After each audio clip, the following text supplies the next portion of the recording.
right. Welcome everyone to another Nature News segment. Today's a very special segment we're teaching today about a series of different types of animals, specifically these birds, but we call them all cavity nesters. Who's ever heard of a cavity nester before?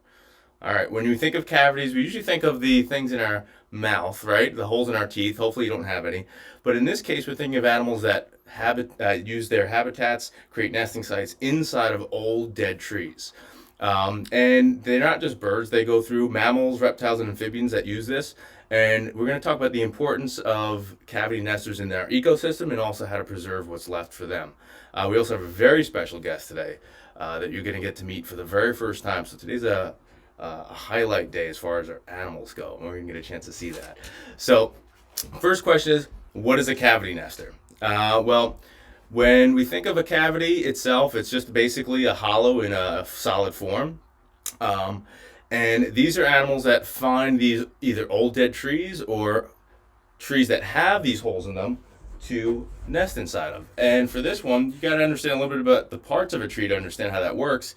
Even though it might have a hollow inside that tree, it still could be alive because you have different layers. You have the outside bark layer, the phloem layer that brings that nutrients up to it. You have a cambium layer, and then the inside area that gets hollowed over time is called the xylem layer. So that's important to know because you could still have a live tree that has hollows in it. Does anyone know at home what a cavity nester species might be? You have a guess? Throw it out there. And just make sure you don't say QWR elf because that doesn't count. So if you said things like woodpeckers, let's see, raccoons, opossums, wood ducks, screech owls, right? Even our eastern bluebird, which is our native species here too, or our New York State bird. And what we've learned is that there's two different types of them. There's a primary and a secondary type of cavity nester. For a primary cavity nester, they're the ones that actually go like a woodpecker and start drilling the hole and creating the hole themselves. It's a lot of work. It could take days to weeks to create this. And then a secondary nester would be someone or some species that would go ahead and use the previous cavity nest from another animal and utilize that. So it'd be an animal that says, oh, look at that cool hole. They can just go right in there and use it. Or they can commandeer it and force the animals out to use their pre-existing cavity nest. So very quickly, we'll just show you a cavity nest example of one of the most beautiful birds of North America. One of my favorites, actually. They're living works of art, I call them. And this is anyone know this one? Let's see. The wood duck. Very properly named for where it lives, which is inside of the old dead wood and trees. And these small, beautiful ducks will utilize that hole, and they usually create cavity nests specifically for laying their eggs and having their babies. So, most beautiful wood duck species of North America. Buffleheads are also in that species. And then you think of small birds like, this is a very special one. This is the brown creeper. Warblers also. Swallows. This is actually a carving, believe it or not, of an actual size of a brown creeper. And these little creatures will go and peck their way in. They're very woodpecker-like and live in that cavity nest as well. We've seen a couple of them here at the refuge. Anybody at home seen their chickadees flying around? There we go. For them, these little birds are also cavity nesters. So we have a whole slew of them, including different types of woodpeckers. Who knows their woodpecker species out there? And for them, we have a lot of the most common ones are downy. We have the hairy woodpecker, and we have the red-bellied and the yellow-bellied sapsucker. Don't want to call anybody that name. So these cool species are some of the primary cavity nesters that will dig out that nest and use it, or that hole. So essentially, you've got live trees that could be used, but then you also have old dead trees that could be utilized as a cavity nest, and this is called a snag. Everyone at home say snag. All right, snagged you. With this one, it is an old dead tree that has the holes ready to go, and things like screech owls and other creatures could live in them. But this one specifically is very important to us because this piece of wood belonged to the flying squirrel treehouse. And there's a special spot down the dam trail that we'd stop all the time during our night hikes, and we'd say to everyone, take a look. You'd see all these holes going down like a flying squirrel condominium, and inside we have seen, actually Kara has seen, I'm not sure if Renee has also, a flying squirrel come out of there and glide from tree to tree. So flying squirrels are actually doing well on Long Island too. But what connects them all? They need these trees. And we're going to talk about more about that. We need to preserve and protect their trees, even the old dead ones. So that is very good to know. Let's see. And we have a question, Tony. Yes. From Desiree. If chipmunks are cavity nesters? Chipmunks usually nest in a hole in the ground, and usually, so when you think of a cavity, it's a hole, yes, but it's an encompassed hole, usually within a tree or a rock. But for a chipmunk, they go in a hole, and their hole is straight down into the ground. So these are animals that actually will nest into the ground straight through. But, what's that? Burrowing, yeah. So burrowing animals like moles, a lot of rodents will burrow versus a cavity nest. So some of the mammals that cavity nest are raccoons, opossums, and flying squirrels are primarily the ones we see. Any other good questions there? All right, cool. So keep an eye out for that. We're going to talk about at the end ways we can help, but you get a chance right now to witness one of the most beautiful little birds of prey that we have ever worked with. And Renee's going to bring her over. She's an absolutely beautiful type of American, and actually we'll let you guess when you see her. Let's see how good you are at your bird species. All right, so this is her debut. So we'll see how she does. I think she sees herself on camera right now. You watching yourself? So this is an American Kestrel. She's a beautiful female American Kestrel. I'll give you like a little turn around. She is missing a lot of her primary flight feathers, so you can see she's actually unable to fly very well right now. But our American Kestrel actually came to us. She came to us in the beginning of March of this year, and she came to us from an organization up island called Volunteers for Wildlife. And the reason she came to them was actually she was surrendered to a vet because she was illegally being raised as a pet. And the problem with that was she became imprinted, or she imprinted on people, which means that she actually cannot care for herself. So they were actually feeding her, and they were hand feeding her, and she was aspirating as she was eating, and she went to the vet with severe lethargy, and she had a really bad respiratory infection. So she was very, very sick. The vet did confiscate her because she was being raised illegally, and they gave her to Volunteers for Wildlife at that time. So now she's been with us. So you can see she's still kind of getting comfortable with her jesses. These are called jesses. And she has a small anklet around her ankles, and then through that is threaded her jesses. So she's still getting used to all of that. We've been handling her, pretty frequently here at the refuge. But American kestrels are one of the most common birds throughout this continent. They're one of the most widespread birds as well. And I'm going to show you a distribution map in just a little while. But they primarily favor open habitats with low-lying grasses, but they are very adaptable. So they'll live in grasslands, they'll live in deserts, a variety of habitats.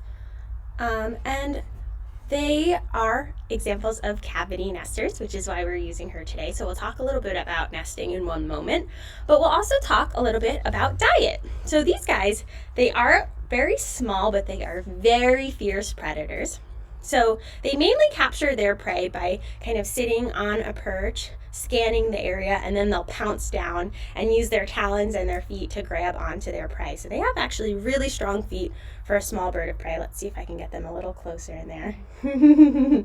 She's just looking at everything around right now. And the prey that they mainly consume, lots of small rodents. They'll eat lots of insects as well. And a lot of kestrels, depending on the area, they may be specialized on one particular type of prey. I want to see actually right now if she will eat a superworm. This might make her a little happy on the glove. We're always trying to give her positive rewards. Do you want a superworm? These are some of her favorites. She usually likes to eat them. There we go. There you go. She's doing a good job. And that's a really good sign. Kestrels, for a small bird of prey, are actually really confident birds of prey, so they do well on the glove. So we're very happy to be using her as an ambassador animal and an education animal. You want another? So superworms are one of her favorite. She will also pounce on crickets. We give her a foraging box and she'll forage for them as well. She'll kind of sort through and find different things. Now I think she's a little distracted. But what's really amazing about American kestrels is kestrels can see UV light, and many species of birds can actually see this. But what it helps them to do is lots of rodents like voles will leave UV trails or urine trails that shine in UV light. So even though they're often underground, a kestrel could actually see the trail of UV light and capture her prey that way. She'll know exactly where it is. So it's very helpful to them as predators. So that's a great way. Do you have a question, Kara? Debbie has a question. Oh. What does she eat in the wild? So in the wild, they'll eat lots of small rodents like voles, like small mice, and lots of insects as well. Yeah. So they'll eat lots of different things. Yeah. So American kestrels are cavity nesters.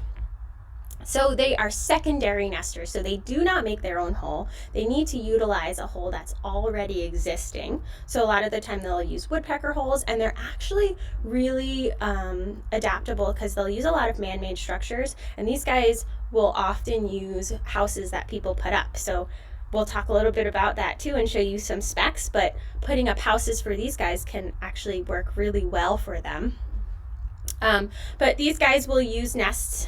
They don't use any substrate in their nests, which is kind of interesting. So if there are materials on the ground in an area, they'll actually push them aside and they'll lay their eggs right in there. And we have a kestrel egg from one of our older female kestrels. We had a kestrel here at the refuge years ago. Some of you may be familiar with them. We actually had a couple.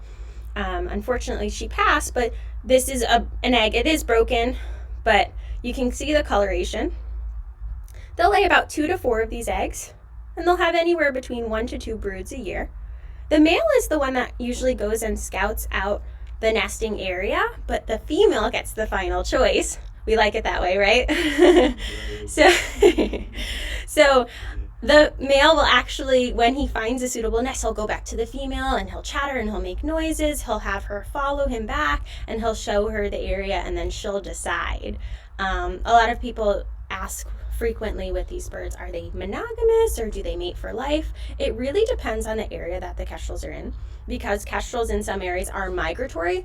So sometimes when they come back to their nesting habitats, maybe males have competed for different territories and it may be different. So the migratory birds do not always mate for life, but the birds that are non-migratory frequently do. But their average lifespan in the wild is only about 4 to 6 years. In captivity, it can be up to about 15 years. So it is very variable. And, one more question. Are they native to Long Island? Yeah, so they're not super common on Long Island, but they are native to Long Island. We don't see them that frequently. Have you guys ever seen one on Long Island? Yeah. So, Kara, Tony, have you seen one too on Long Island? Yeah, possibly. They're fast, they're swift flyers, and they're small birds, so it takes a good eye to spot one, but they are native here, yes.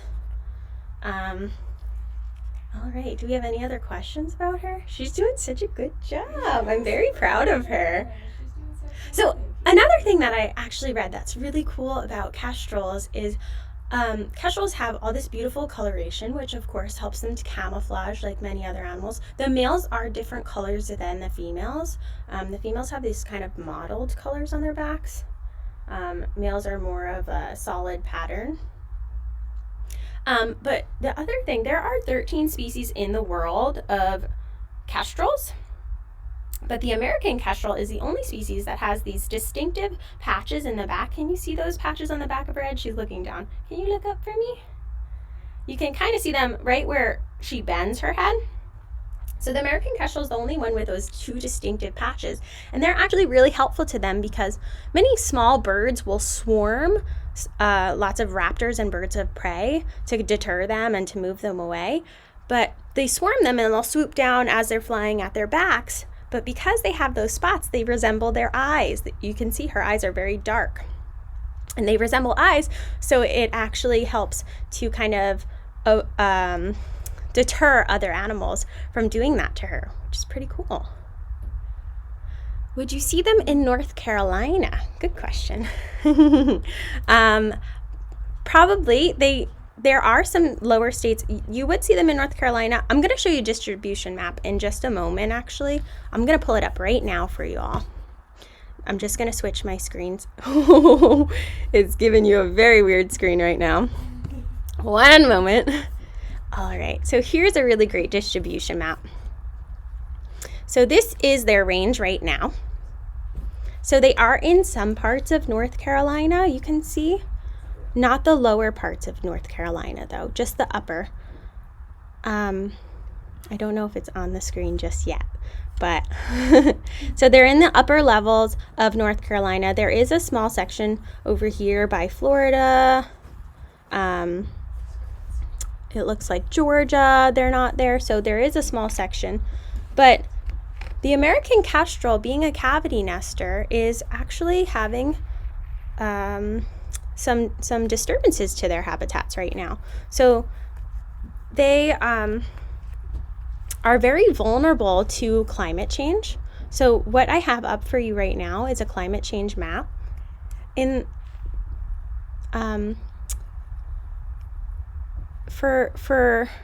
sorry, I'm just trying to look at what there we go. So I wanted to just change for you so if I go up in climate, so say our climate changes 1.5 degrees Celsius and increases, you can see a change in their distribution. So on the lower levels, there's some habitat and range loss. Over here, that's the red coloration. And in the north, they're actually gaining some habitat areas. You can see that.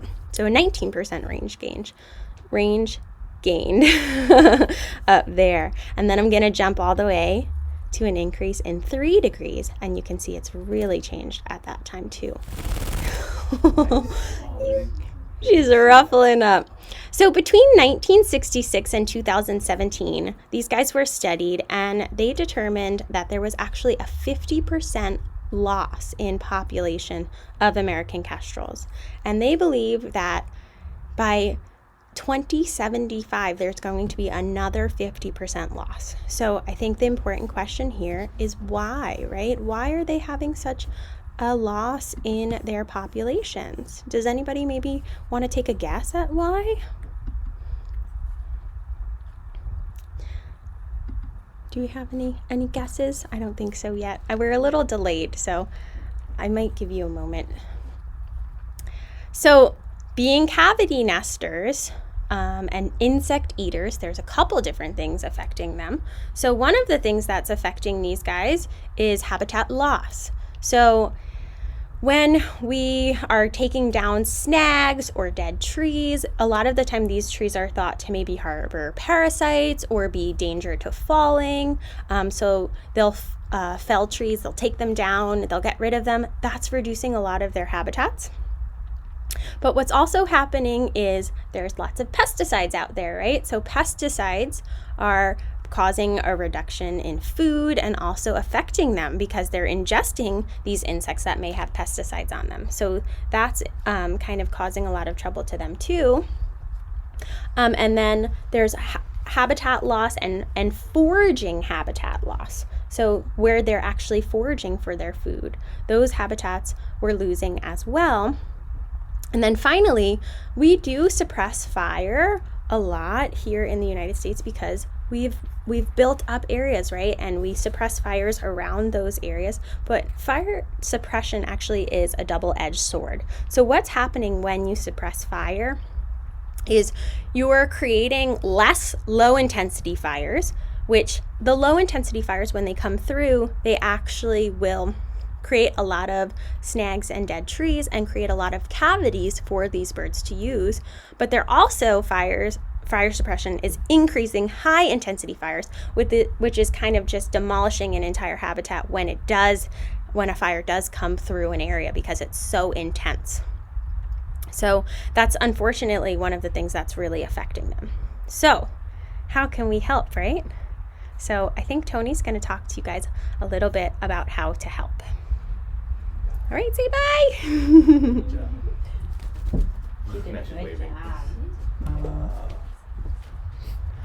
Wow, did everyone love meeting the Kestrel? She did an amazing job today. That was incredible. That was her first time coming in the Nature Center and being held that long on the glove and being in front of a light. So congratulations. Everyone give her a round of applause at home. Silent applause there. So the main question that comes now is, how can we help? And that's always something very pertinent and important here at the refuge.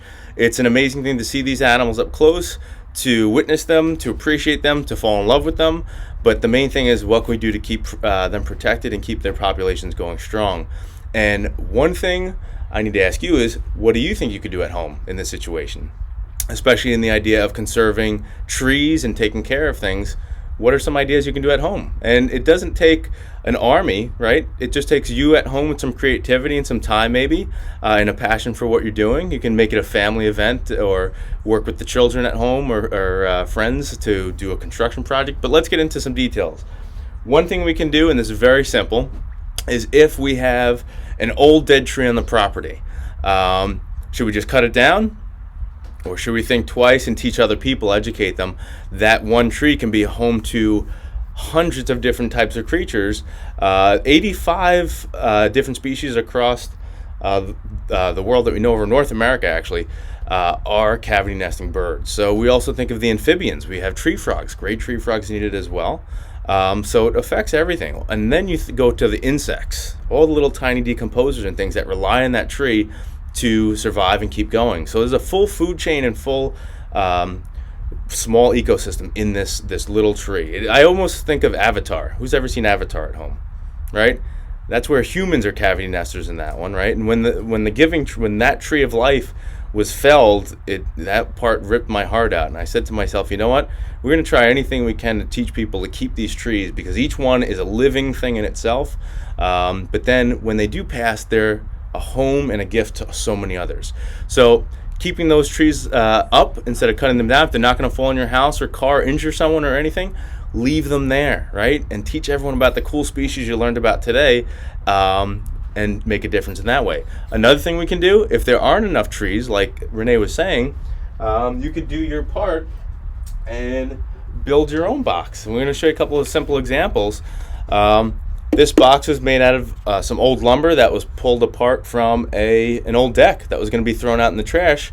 So you can recycle or reuse what's out there already without spending a lot of money. There's tons of wood thrown out, and wood is actually very expensive when you go to the store. Just reuse what you have, recycle those into projects. But the thing you got to know is every hole and design is very different per animal, per bird. So you can't just have a big hole for a little chickadee, let's say, right? By inch, it's actually measured for the ones you want. So a hole like this would attract something like a chickadee. Also, Carolina wrens. For the first time at my house, I'm so excited. The one box I have hanging finally has a house wren and its mate building its nest. And the year before that, that same box had a chickadee, family born and raised in that box. So it's really cool. Have fun with it too. Look up specs online for specific birds you want. We're going to get into that. This was a scout project, so think of the community helping out with this. It's a lot of fun. They can get creative with it. You can get creative with it. Don't forget that little perch. I learned something with my birds at home. The boxes with the perches were the ones used the most and quickly. The other ones without, not as much. They need a spot to sit on and pass those sticks through. It makes it easier for them. So that's a simple design. And then, is that a bird box? Good, I hope you see the symbol up there. This is a simple bat box, and these you can either buy online or get here at the refuge. We make them here as well, or make them at home from reused lumber. And this is a single chamber bat box. It's got a tiny little opening. This helps them. They're also cavity nesters. They'll utilize old trees. But a single box like this, you can house over a dozen plus bats if they find it and they love it. So small brown bats, large brown bats. Typically the small ones like this. So this is another project you can do, and we usually hang them up 15 feet high facing the sun so they get warmth, but keeping that area clear around them. Just make sure each box that you install is very secure to that tree so wind doesn't take it down and destroy that nest or family. So these are things you can do as well. The biggest thing is education. Education. I like that Renee talked about the chemical usage, the pesticides. We think we're doing good by just spraying chemicals. Oh, we don't like ticks, we don't like mosquitoes, but that's going to affect the whole food chain. And those little cavity nesters, most of them are protein eaters, whether it's the woodpeckers, the chickadees, they love to eat insects.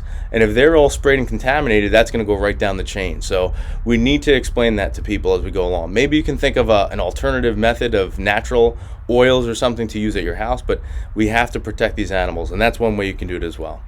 All right. I might pull up that nest box. Yeah, so let's take a look at this next box. Renee found this really cool thing online with full specs and everything for the Kestrel design. And again, each one is different. The Eastern Bluebird has its own design as well. So take a look. Let's see if we can get that. All right, so yeah, I'm pulling up this website. So you can get to this website through, if you search nestwatch.org, and they have a variety of different birds on here and information. There's plans and information for a bunch of different species. And you can also find this website through the All About Birds page, which some of you might be familiar with. So it's really cool because it shows you a bunch of information. So it shows you what is happening with the species right now. So it does show you these guys are declining. It shows you their nesting range, their nesting habitats, when they nest, what time of year, and then nest box placing and nest box measurement. So it's really, really helpful website if you're looking to put up a birdhouse or even to make your own birdhouse. You can search all different birds to do this for. This is the Kestrel that I have up right now. So for example, it shows you that a Kestrel nest box should be placed at a height between 10 and 30 feet. And then you should space them at least a half a mile between each other. So, and then it shows you the depth of the box should be about 14 inches by 10 by 11. And then the entrance hole should be about 3 inches. And it is important to do the proper entrance hole size because that will determine what birds are using your box. And it will also help different birds to avoid predation, because if it's a really large hole and a small bird is using the box, a larger bird can then fit inside of it, right? So it's a good way to kind of help out the birds by doing the proper size. So this is a really cool website. I'll show you some more information. So you can see the period that they nest. Sometimes they'll have within one brood. Sometimes if that's not successful, they'll often have a second, or if they have enough time in the year, they'll have another brood. Maybe we can link that website because I don't think it pulled up on the screen. Oh, for some okay. reason. So I guess for some reason it didn't pull up for you guys to see. I'm sorry. But we can link I don't know what happened with our display. Yeah. So we'll link that website. I'm sorry about that, but I'll link it so that way you guys can go on and see it later on. I thought that it was showing you. I don't know what happened with that. That's weird. So you guys were just watching me talk while I was pointing to all that stuff. Sorry. But I'll put a link in the comments, and maybe we'll send out an email with some of that information as well. So I think we had a couple more questions, right, Kara? One was if Kestrel's from Carla, do Kestrels stay in the same area? So do Kestrels stay in the same area? I don't know if you heard Kara. It depends on what part of the world or the continent that they're living in. In the warmer climates, they will, but in colder climates, they will migrate. So it really depends. And that's usually also dependent on whether they're monogamous or not, too. Any other questions? I'm going to scroll through them, too. I don't see any more. All right, so I'm going to pass it over to Kara to kind of finish us off. Well, thank you guys so much for tuning in. I hope you enjoyed our Kestrel. She's actually one of our favorite animals to work with here at the refuge. And I just wanted to leave you off with, if you enjoyed these videos or if you love hiking here at the refuge, we hope you might consider supporting us with a donation or becoming a member. There's lots of awesome information on our website where you can donate. We have a wish list for our animals, but we love having you guys watch these videos, and we hope you enjoy them. We can't thank you all enough for asking questions, for tuning in. So again, thank you, and have a great day. And if you have any questions as well, we can check the comments if you're watching after it's live. So we hope to see you soon, either here at the refuge or online. All right, thank you all. Have a great day.